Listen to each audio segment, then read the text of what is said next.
그 자리에 일어나셔서 오른손을 들어주시면 되겠습니다. 저희가 아니, 내부적으로 결정을 내리지 않았습니다. 지금 왜 이 사실을 한국 국민들로부터 감추고 있습니까? 왜 이 사실을 한국 국민들에게 알리지 않습니까? 쿠팡 이러시면 진짜 안 됩니다. 지금 이 양반이 말이야. 잠깐만요. 이렇게 하겠습니다. 어디 와서 무슨 소리 하는 거야? 예.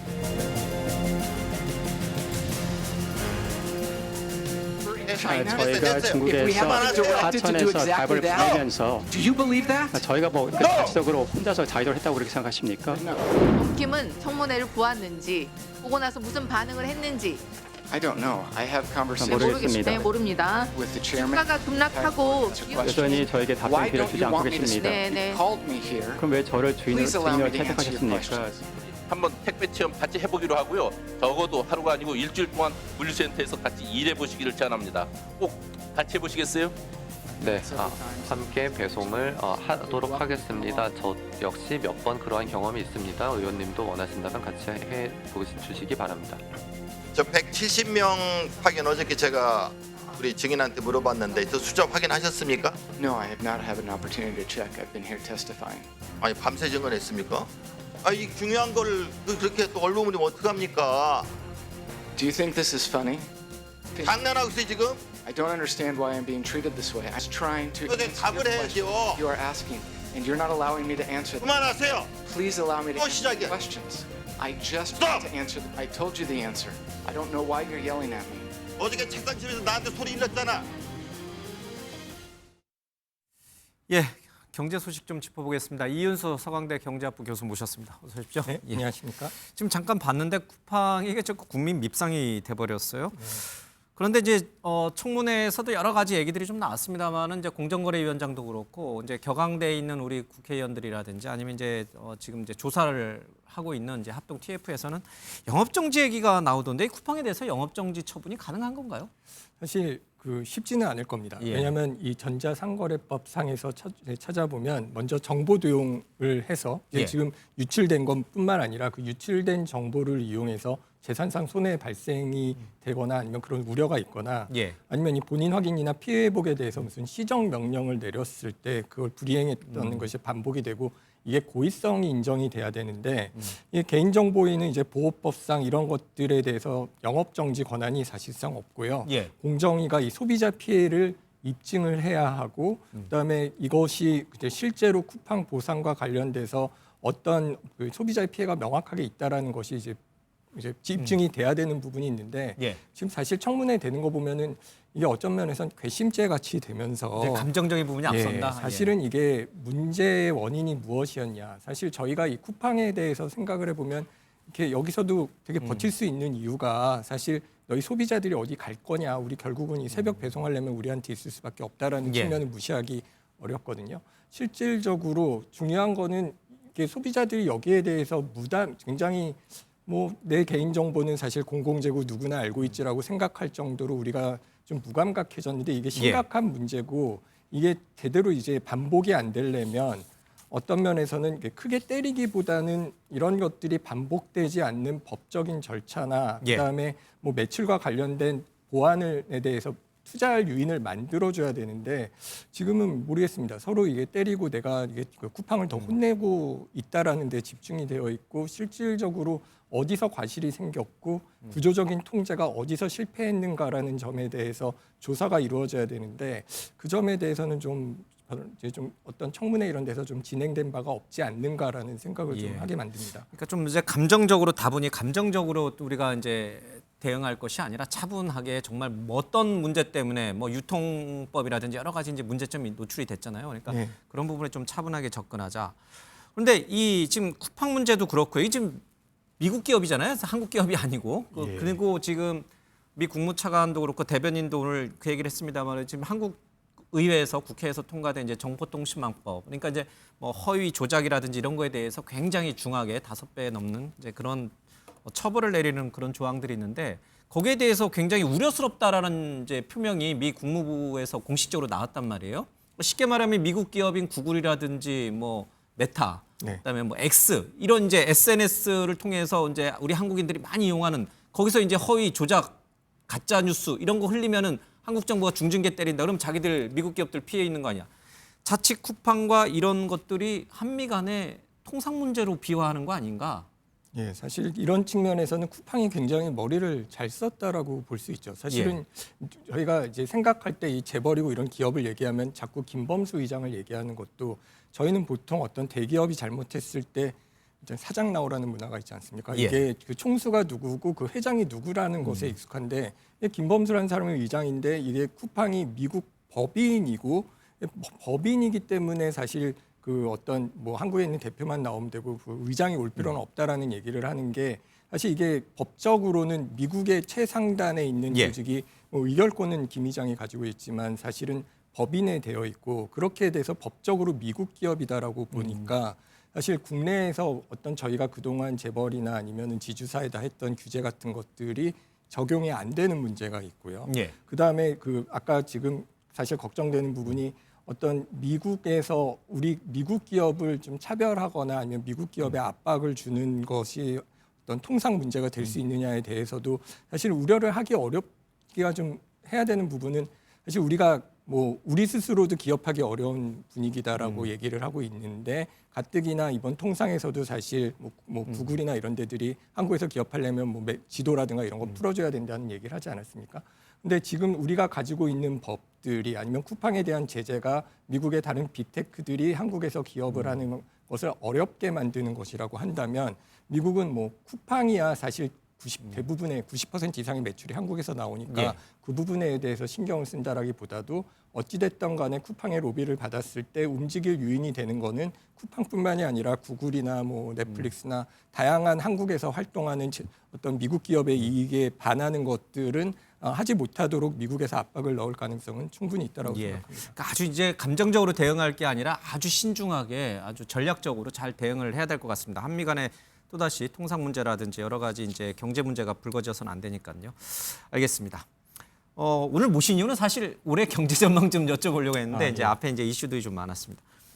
뭐 대체적으로 올해 경제는 어떨 것 같습니까? 한마디로 좋아질 것이다, 안 좋아질 것이다, 작년보다 더 어려워질 것이다.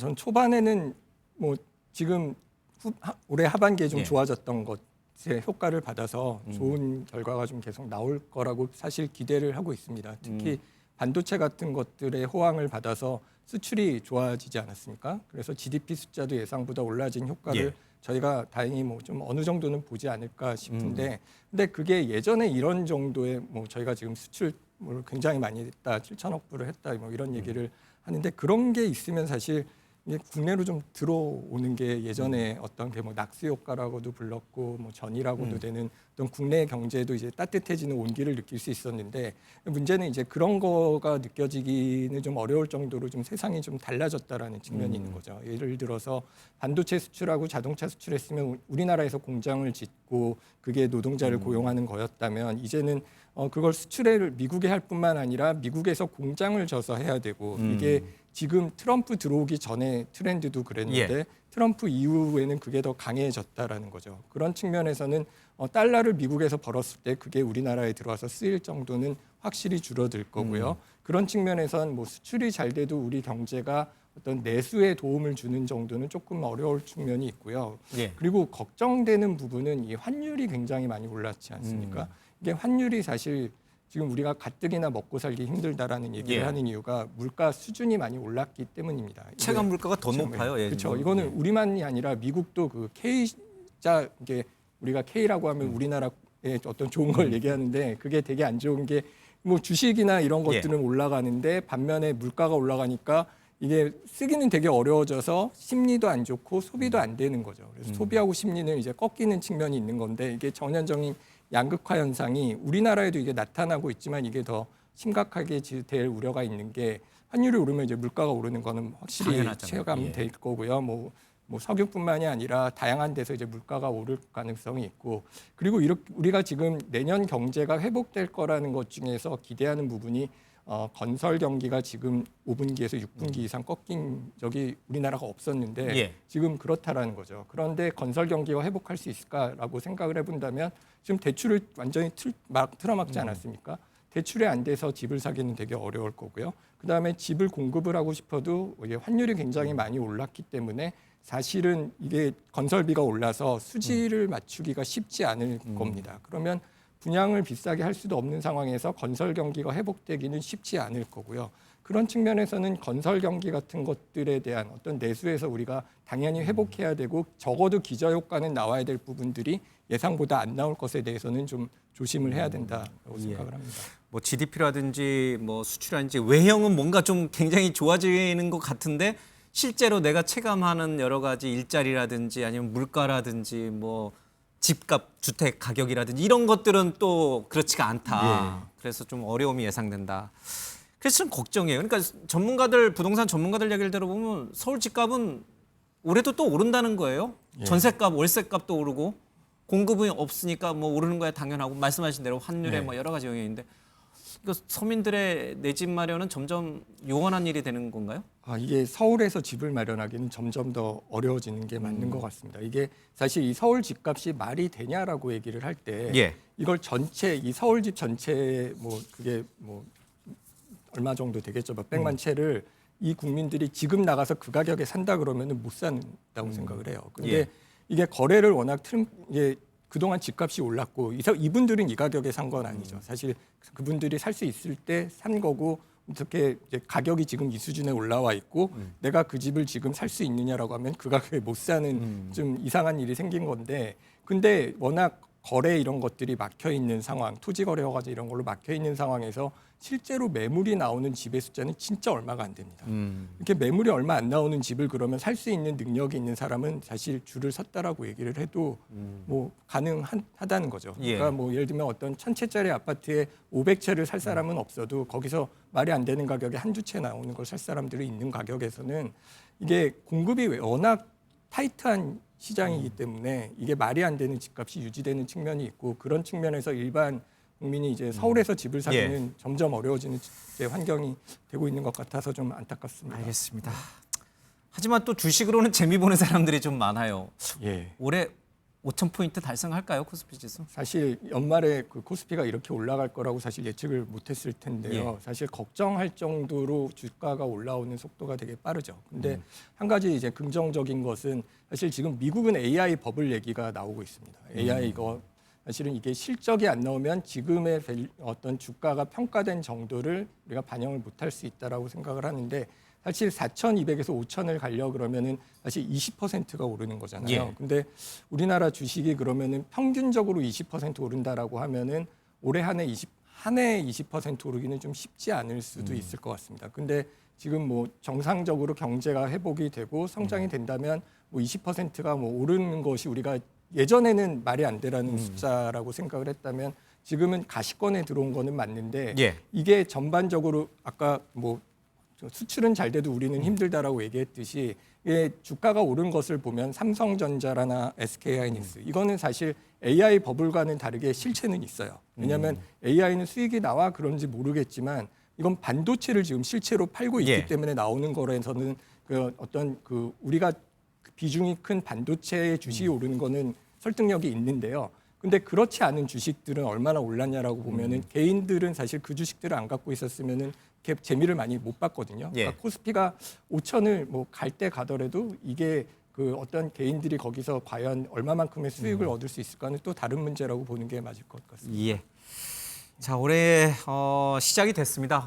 이제 투자 설계도 그렇고 또 내 집 마련이라든지 여러 가지들을 좀 잘 준비를 해서 꼭 부자 됐으면 좋겠습니다. 알겠습니다. 오늘 1월 1일 보내드린 뉴스와이드는 여기서 정리하겠습니다. 고맙습니다.